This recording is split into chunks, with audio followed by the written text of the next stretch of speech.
ating Sunday School series ay nandito pa rin tayo sa Breaking Doubts. Everybody say Breaking Doubts. I believe that God is a God that teaches His people. Naniniwala ako na ang Diyos na ating sinasamba ay ang Diyos na nagnanais magturo sa kanyang mga anak. I believe that the desire of the Lord is for us to know Him more. Naniniwala rin ako na ang nais ng Diyos ay makilala natin siya ng lubusan. Hindi man lahat ng bagay ay malaman natin, pero malaman natin yung mga hindi pa natin nalalaman patungkol sa Kanya. Because the more we know Him, kung mas malalim ang ating pagkakilala sa Diyos, the more intimate we can desire to serve Him. Mas lalong lalalim ang relasyon natin sa ating Panginoon. It is good to search more about the Scripture and about the truth. Bilang Kristiyano, sabi nga ng kanta, buhay Kristiyano hindi hallelujah lang. Dapat ay marami tayong panahon at meron tayong desire na mag-aral ng salita ng Diyos at malaman ang katotohanan na nasa Panginoon Jesucristo. Sabi ng Bible, John 8:32, and ye shall know the truth, and the truth shall make you free.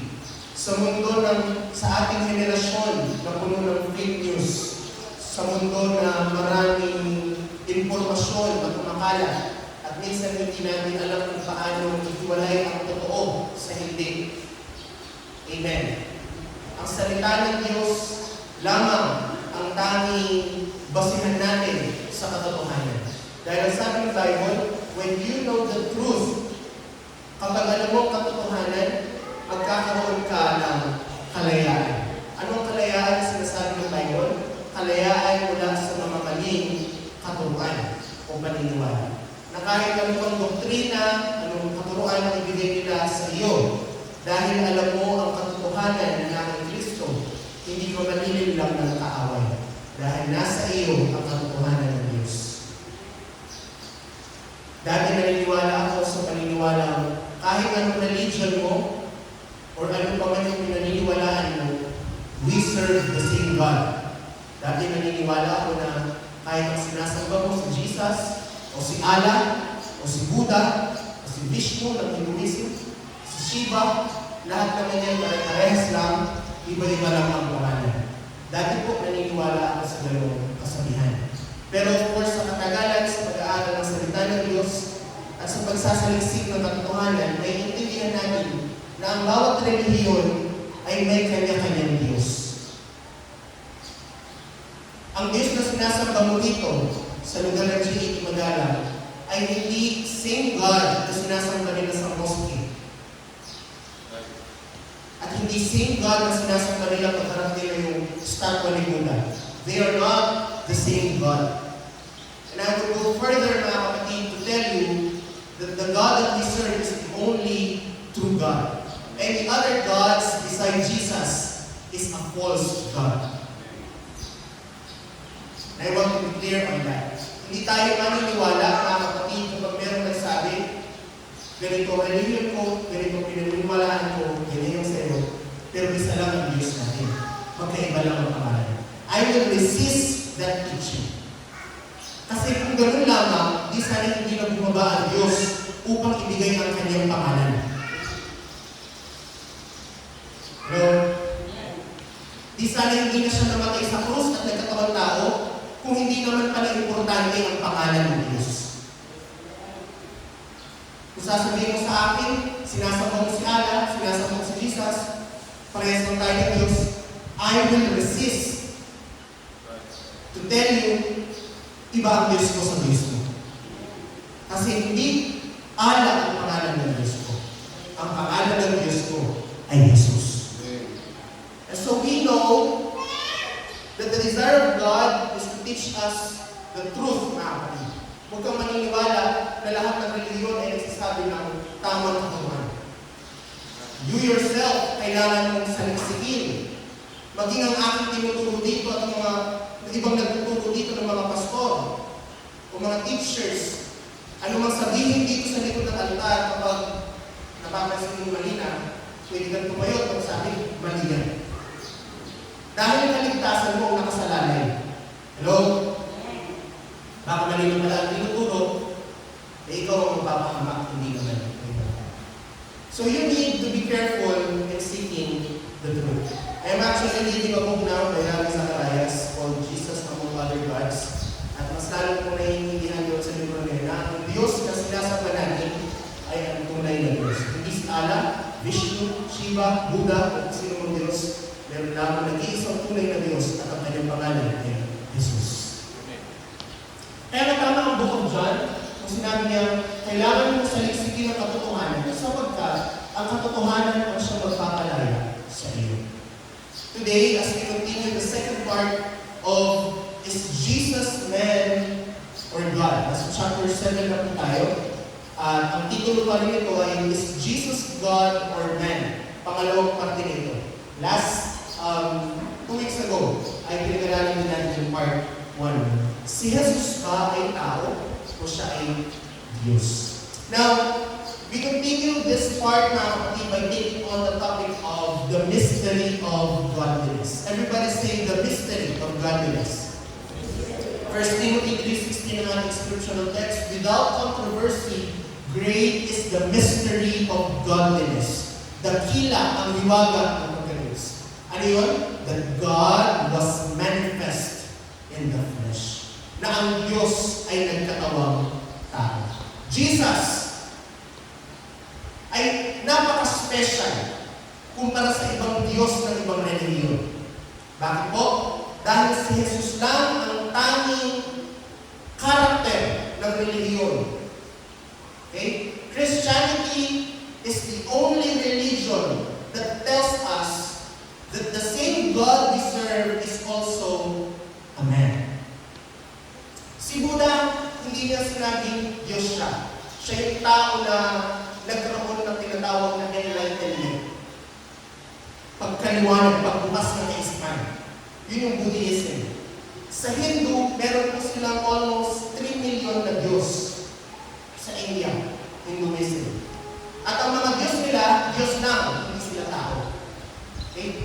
Sa Judaism, sa mga Hudyo, lalo na hindi pwedeng tao ang Diyos nila.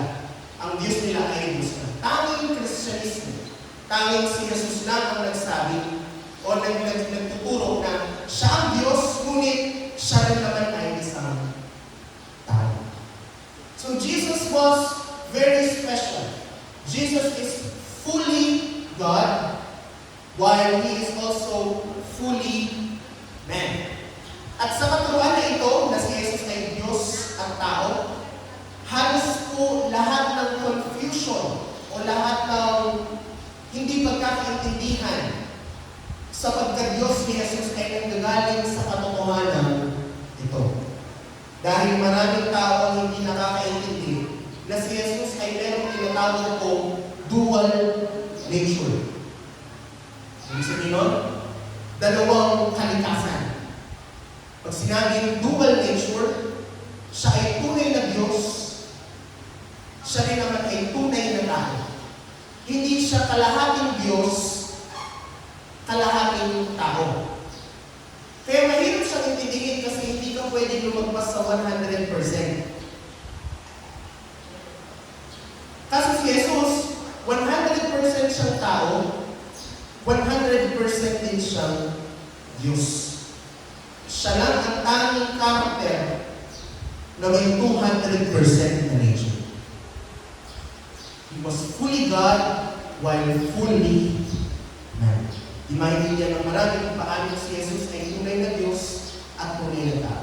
Di maintindihan ng marami kung paano magiging posible na ang Diyos ng langit at lupa ay kukunin ang kalikasan ng pagiging sanggol na tao at mamuhay sa mundo bilang tao, na ang Diyos na gumawa ng langit at lupa ay magugutom bilang tao, na ang Diyos ng mga Diyos, hari ng mga hari ay iiyak bilang tao, magtatrabaho bilang tao, mapapagod bilang tao, at mamamatay bilang tao.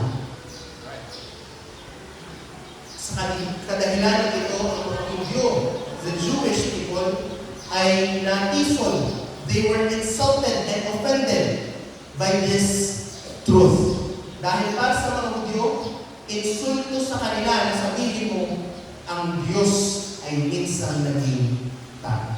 Sabi ni Pablo, 1 Corinthians, so when we preach that Christ was crucified, nung kami nangaral na ang Kristo, ang Diyos, ay napako sa krus, the Jews are, everybody say, offended. Ang mga Hudyo ay na-insulto at natison. Sa King James Version, the translation was, this is a stumbling block. Ito'y katisuran sa mga Hudyo na sabihin mo sa kanila ang Diyos na kanilang hinihintay ay tinako nila sa krus ng Kalbaryo. Bakit? Bakit hanggang ngayon na-offend sila dito?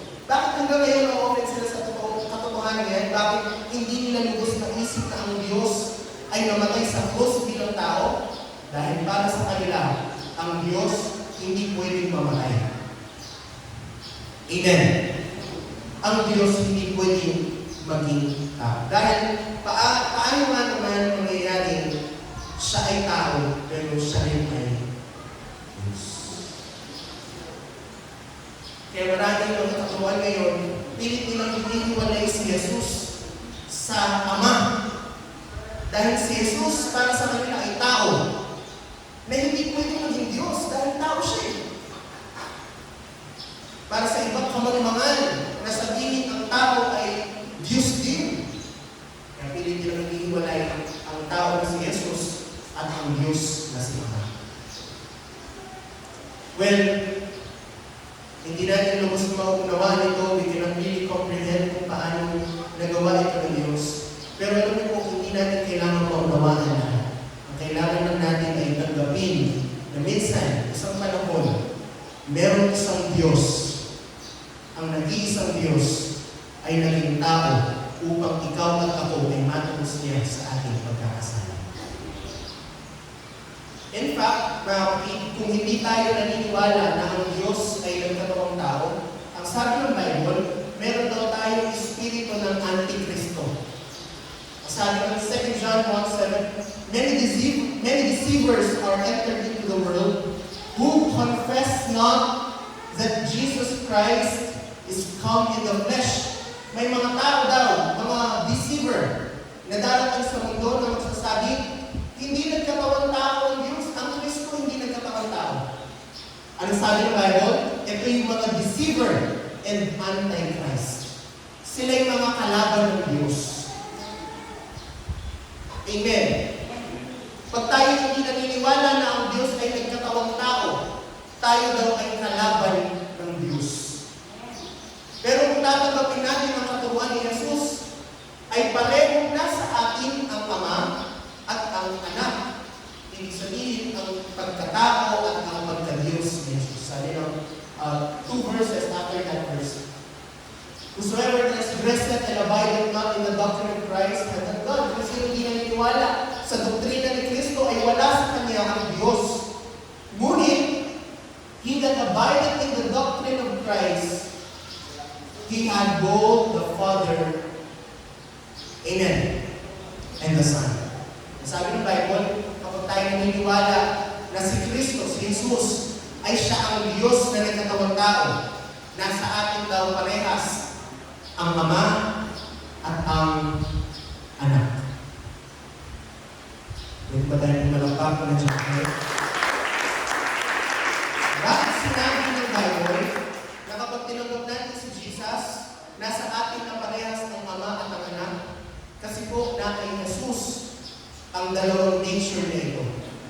Ang Anak bilang tao at ang Ama bilang Diyos. Kaya sabi ni Jesus, one of the most familiar verses in the Bible, John 10:30, pwede ba natin basahin ng 1, 2, 3, go! Ulit, 1, 2, 3, go! Kapag sinabing isa, pwede bang dalawa?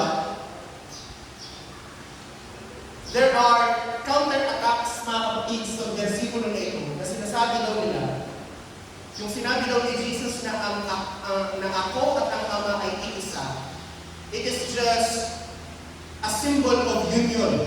Kumbaga parang sa mag-asawa, ang asawang lalaki at ang asawang babae ay iisa na. Pero dalawa sila. Para bang sinasabi ng iba na ganito rin ang sinasabi ni Kristo. Although magkahiwalay sila ng Ama, sa will, sa desire, at sa tinuturo nila, kung baga sinasabi daw ni Jesus dito, yung Ama at ang Ako ay iisa sa misyon, iisa sa pag-ibig, iisa sa layunin. Ganun lang daw yung ibig sabihin nun. Hindi naman yung magkaparehas talaga sila ng isa lang. But we cannot assume that, mga kapatid. Dahil alam po, yung sinabi dito na one is actually a numerical one. Ano ibig sabihin ng numerical? Bilang. Hindi siya, in a sense na united lang. Hindi siya one na united. Parang tayo, we are one body. Pero hiwa-hiwalay tayo. Hindi ganun yung sinasabi ni Jesus dito. Jesus was explicitly saying, ako at ang Ama ay isa. We are not just united in mind, in heart, in will, but we are actually numerical one. That's why Jesus is also the Father.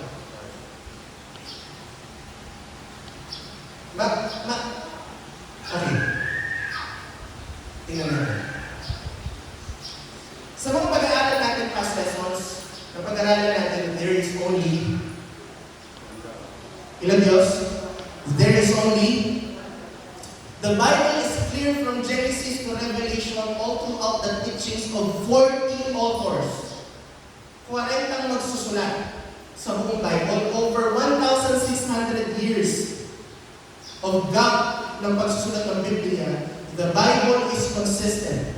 There is only one God.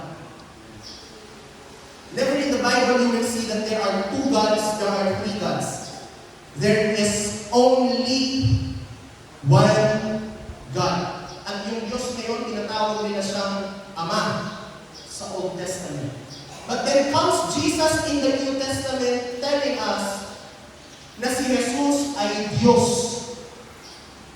Ngayon, paano meron ng iisang Diyos at si Jesus ay Diyos din? E di meron na tayong dalawang Diyos. No. The logical conclusion there is Jesus is also the one God who is called the Father. Si Jesus din yung nag-iisang Diyos na tinatawag siyang Ama. Hello? Are you with me?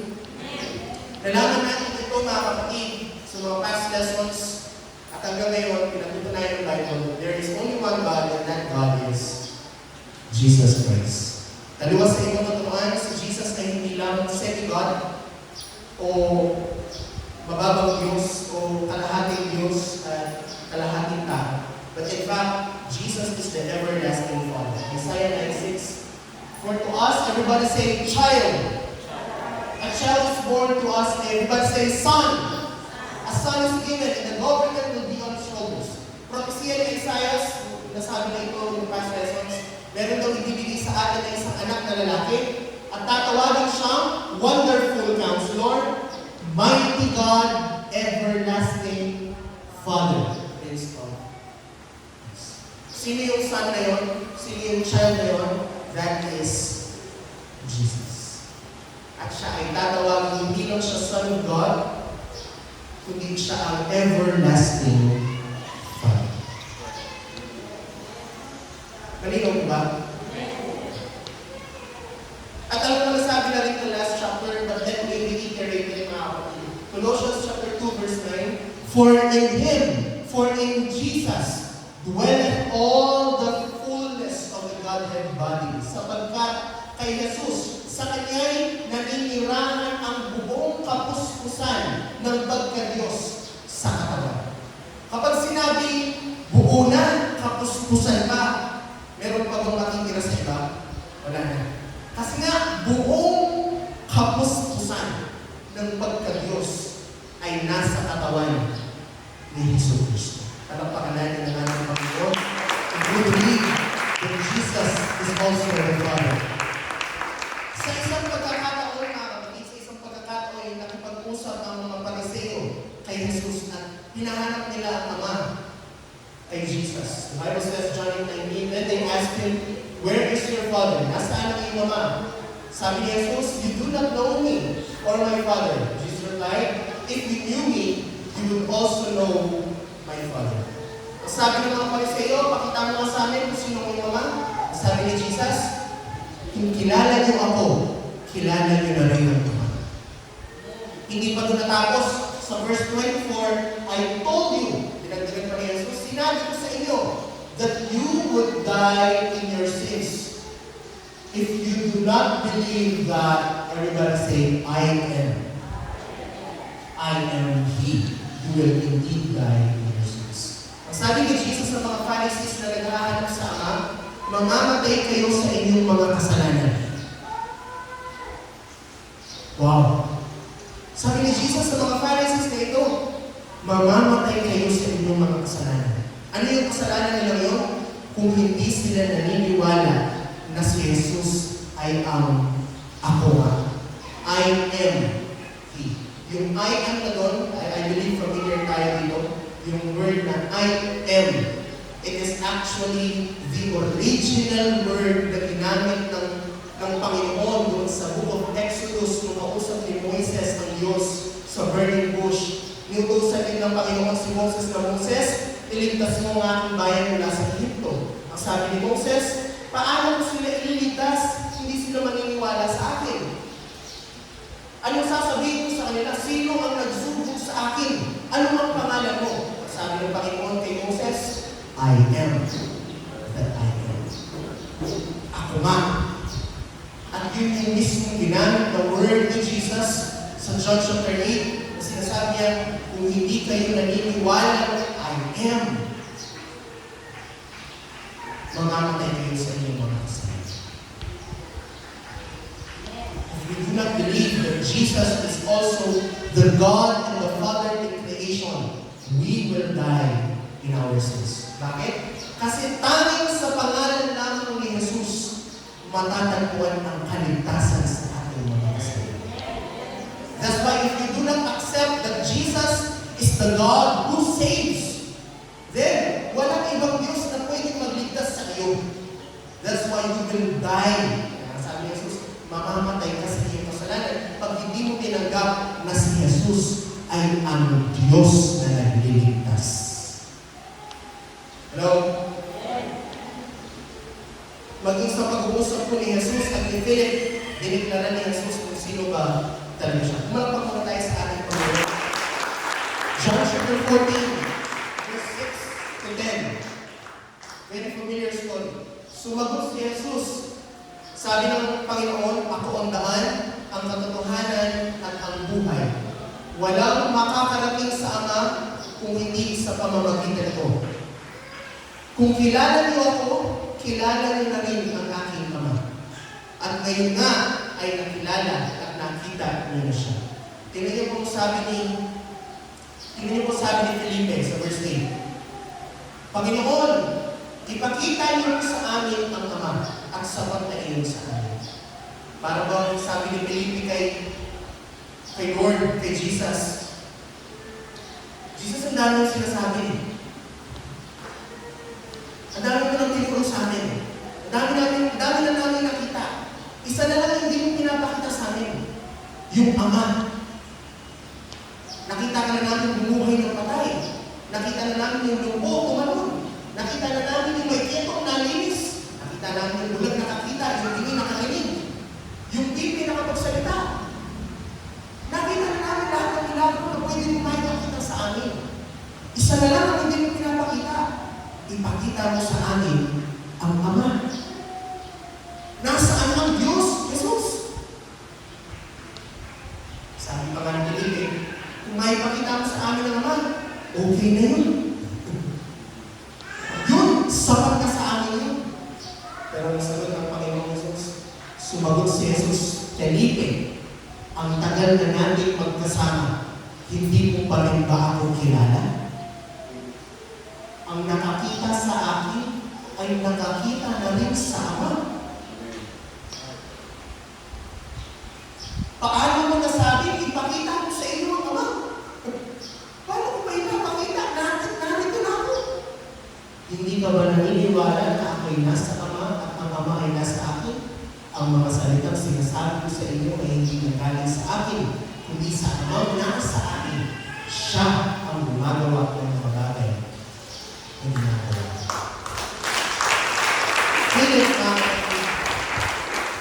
Philip is like many of us.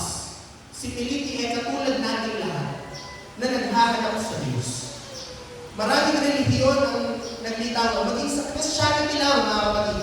Sa pag-ibig, do you know that Philippines is the only Christian country in Southeast Asia? Alam niyo po ba sa Southeast Asia, tanging Philippines lang ang tinaguri ang Christian country. Ang bansang Kristiyano. Ang Kristiyano bansa. That's why there are many songs, marami tayong kanta na nagsasabi, Philippines is for Christ. Right? Pero doon na ako sa konsepto ng Christianismo. Napakarami pong mga naglitawang mga religiyon. Iba-ibang sekta. Iba-ibang mga organisasyon. Bakit? Dahil iba-iba ang paniniwala. Kung si Kristo ba ay Diyos, o si Kristo ba ay tao, o si Kristo ba ay Diyos ng tao. Kung iba nga, si Kristo ay Espiritu lang. Hello? Dahil maraming tao sa mundo katulad ni Felipe. To see is to believe. Kailangan mo nang ipakita sa kanila, sa kanya, na kapatid, yung Ama.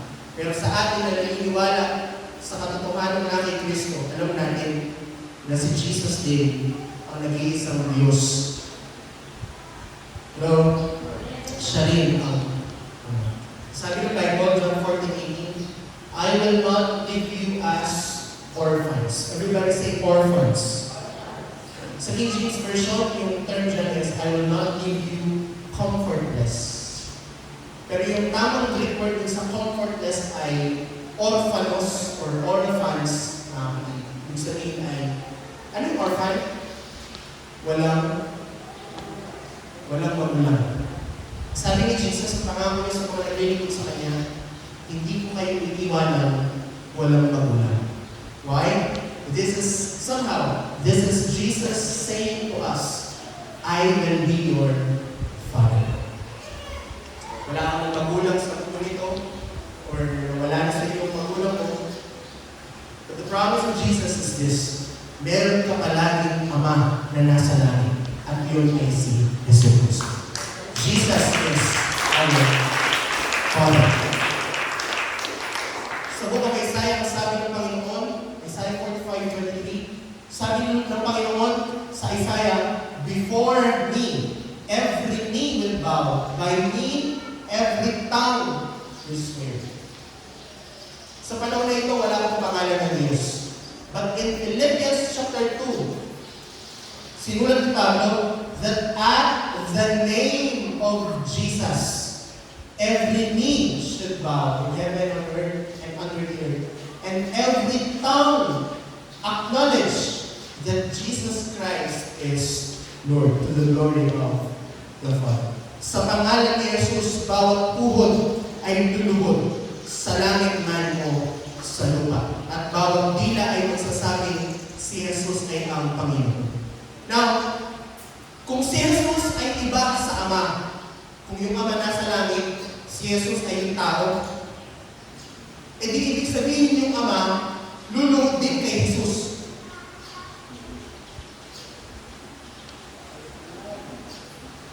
Kasi ang sabi ng Philippians chapter 2, lahat ng tuhod ay luluhod sa langit at sa lupa sa pangalan ni Jesus.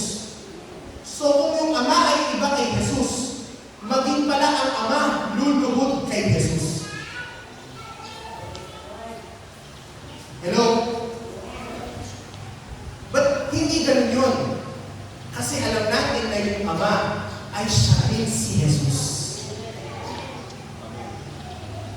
Malinaw? Nalilito pa tayo? Nalilito pa tayo?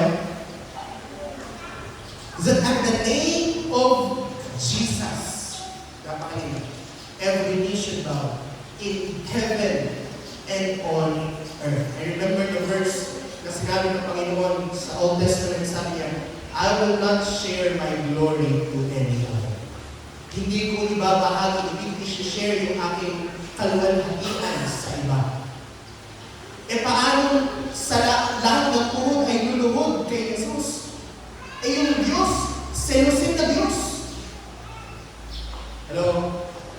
Hindi pwedeng may Diyos dito tapos tayong lahat luluhod kay Jesus.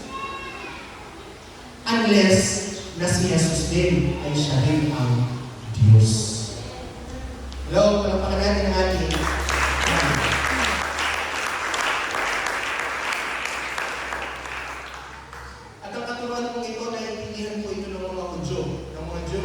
Israelites. Naintindihan nila kung paano sinasabi ni Jesus sa panahon na ito na siya ang Diyos.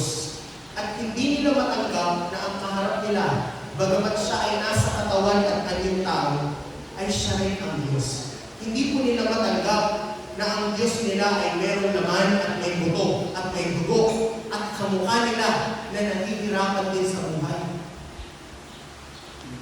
In fact, kung bumisita si Jesus doon sa kanyang hometown, sa Galilee, sabi ng Bible, doon lang hindi tinanggap si Jesus. Bakit hindi siya tinanggap? Eh kasi mula bata si Jesus, nakita nilang lumaki yan. Kaya sabi nila, hindi ba ganyan yung anak ni Maria? Hindi ba ganyan yung anak ni Jose? Nakarapintero? Ano nga yung Diyos? Nakita mo yung pakalat-kalat sa daan? Hindi nila matanggap na ang Diyos nakaharap nila. May laman, may buto, may dugo, may pawis, umiyak, napakot.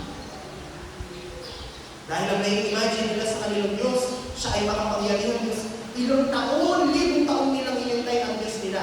At sa kanilang mag-iisip, pag dumating ang Diyos nila, nandun siya sa karwahe na nag-aapoy, kasama ang mga anghel, bumababa mula sa langit, merong tabak, at papatayin ng Panginoon na ito ang lahat ng kanilang mga kaaway, ang Roman Empire.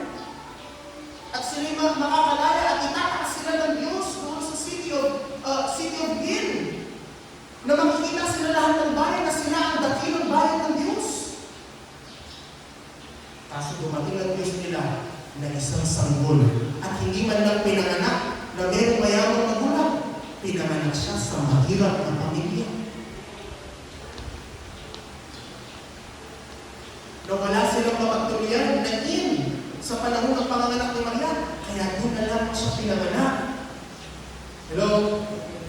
Doon sa sangsaban ng mga hayop.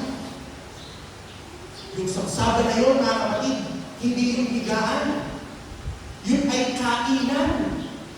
Kung saan, yung basket, kung saan kumakain yung mga hayop.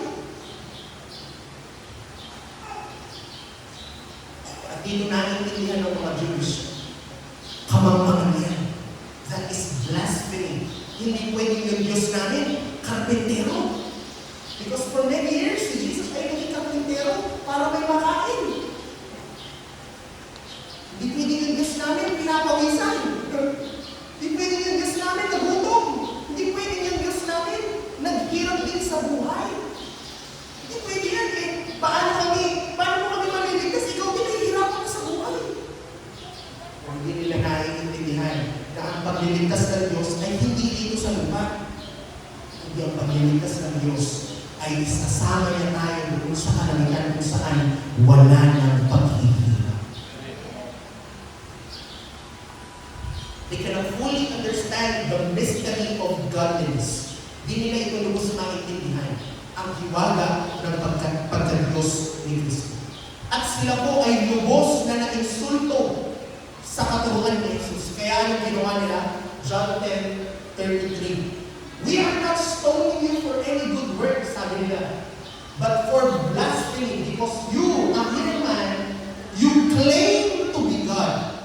Sabi ng mga Hudyo, hindi ka namin babaguhin. No? Gusto nilang baguhin si Jesus. Nung panahon po, mga kapatid, Isa sa mga pinaka-tortured, para brutal way ng pagpatay sa mga kriminal. Ngayon kasi yung pagpatay sa kriminal, injection, di ba? Injection na lang, matutulog na lang, patay na, no? Para masabi noon, brutal na yung silya elektrika, di ba? Yung inalis na yun, kiligan na lang. Diba? Para maaantok ka na lang, matutulog ka, tapos di ka na magigising. Pero nung unang panahon, pag kriminal ka, stone to death. Babatuhin ka hanggang mamatay ka. Buhay pa? Baguhin mo pa. So dito sa panahon ito, sabi na, baguhin nila yan. Pero sabi nila kay Jesus, hindi ka namin babatuhin kasi hindi dahil sa magandang gawa na ginawa mo. Hindi dahil mayayabangin kami sa iyo, hindi dahil maganda ang katulad mo. No! Hindi dahil doon. Dahil ikaw na nasa ayong pagkatao, sinasabi mo na ikaw ang Diyos.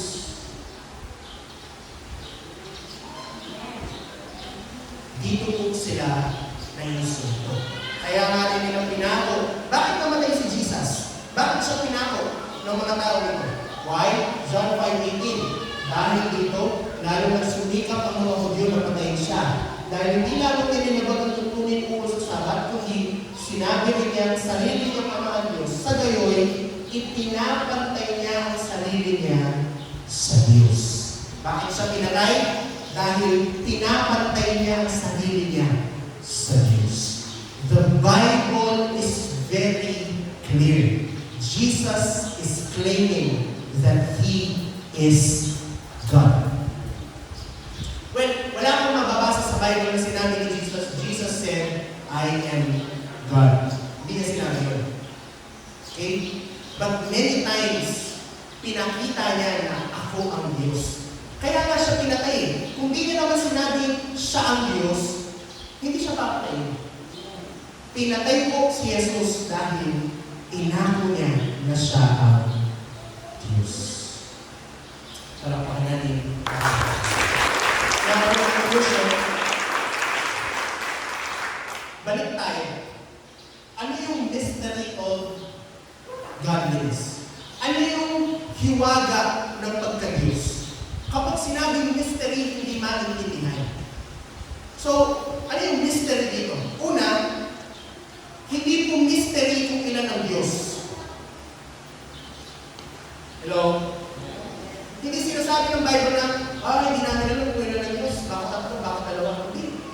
Hindi po mystery kung ilan ang Diyos. Again and again, the Bible clearly states that there is only one God. Hindi hiwaga kung tatlo, dalawa, isa, lima, apat. Hindi. Malinaw ang Bible, isa lang ang Diyos. Ang tanging hiwaga o tanging misteryo lamang sa kanila ay kung paano ang Diyos ay nagkatawang tao. Paano si Jesus ay 100% na tao. May balat, may dugo, may laman, may dugo, pinanganak, napagod, nagutom, namatay. And at the same time, siya rin ay 100% na Diyos. Nagpagaling, bumuhay ng patay, nagpatawad, nagpakain ng 5,000 na lalaki gamit ng 2 isda at 5 tinapay, sinamba, pinuri. Ito po ang mystery of godliness. What is that? The mystery of godliness is the mystery of how God loves us. Ito, madalas ko ito sinasabi. Kung ako lang ang Diyos,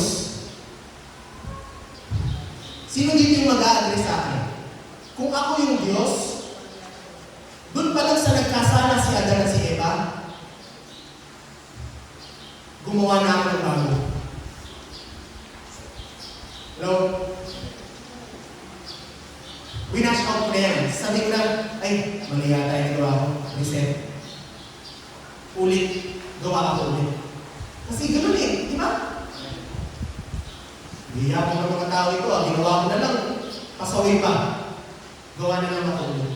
Pero sa Diyos, ito ang misteryo. Kung nakita niya nagkasala ang tao, doon pa lang sa panahon ni Eva at ni Adan, nasa isip na ng Diyos kung paano siya magiging tao at maghihirap sa krus ng Kalbaryo upang ang mga tao ito nagkasala sa Kanya ay matubos niya sa kanilang pagkakasala. That is the mystery of godliness. Why God manifested in the flesh. Kasi kung tayo lang ang mag-iisip, dyan dirit sa buong akbit. Hindi ko na itutuloy yung masagot niyo. Hello? Sino ba kayo? Ginawa ko lang kayo Nagkamali kayo? O di ma-impierno kayo? But the mystery of godliness is God was manifest in the flesh. Dahil wala ng tupa na pwedeng ialay sa kasalanan ng tao. Kaya the perfect Lamb of God is Himself. Kaya sabi na lang ng Diyos, ako na lang ang bababa at iaalay ko ang aking buhay para sa kanila. The mystery of godliness is this: how God loves us.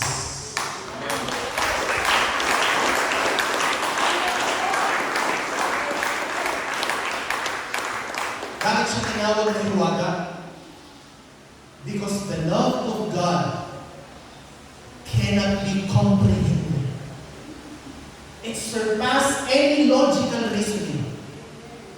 Walang explanation sa pag-ibig ng Diyos. Tayo nga, pag sinapak, sasapakin mo rin. Pero siya, binugbog, sinapak, binastos, pero ginawa niya pa, binigay niya pa ang buhay niya. Para ikaw at ako na hindi mapunta doon, kundi makasama niya doon sa kaharian kung saan, ang sabi ng Bible, He will wipe away our tears, and in there will be no pain nor shame, and there will be no tears, because Jesus is with us. Hindi ba tayo grateful na ganito tayo kamahal ng Diyos, na sa Diyos ng langit at lupa ay naging tao para ikaw at ako ay maligtas niya. Kung nalaman ang pa sa katotohanan na ito at kung kilala natin kung sino ang ating sinasambang Diyos, pwede ka bang tumayo sa oras na ito? Pwede mo bang simulang purihin ang ating Panginoon sa umaga ito? Come on! Let us worship